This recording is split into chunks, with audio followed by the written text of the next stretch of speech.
পাবদা মাছ ভাজা হয়ে গেছে। রসুন, কাঁচা লঙ্কা, ধনেপাতাটা বেটে নেব।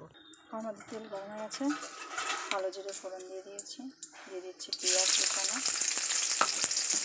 এটাকে হালকা লাল করে ভেজে নেব। পেঁয়াজটা ভাজা হয়ে গেছে। মাছ ভাজার সময় আমি নুন ব্যবহার করেছিলাম, এখন অল্প করে নুন দিয়ে দেবো। দিয়ে দিচ্ছি হলুদ গুঁড়ো, দিয়ে দেবো দুটো চেরা কাঁচা লঙ্কা। আমি যেই মশলাটা বেটে নিয়েছি সেই মশলাটা দিয়ে দেবো। স্বাদ ব্যালেন্সে দিয়ে দেবো জন্য দিয়ে দেবো 2-4 চিনি। মশলাটা একটু নাড়াচাড়া করে নেব।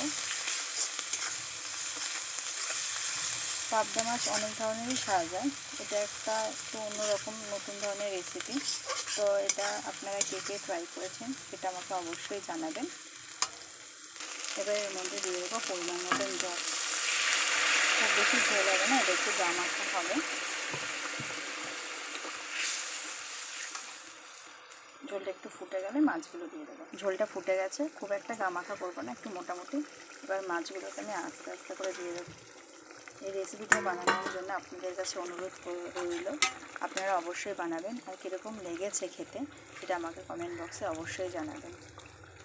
আপনারা এটা খুব গামাখাও করতে পারেন বা একটু হালকা গ্রেভিও রাখতে পারেন।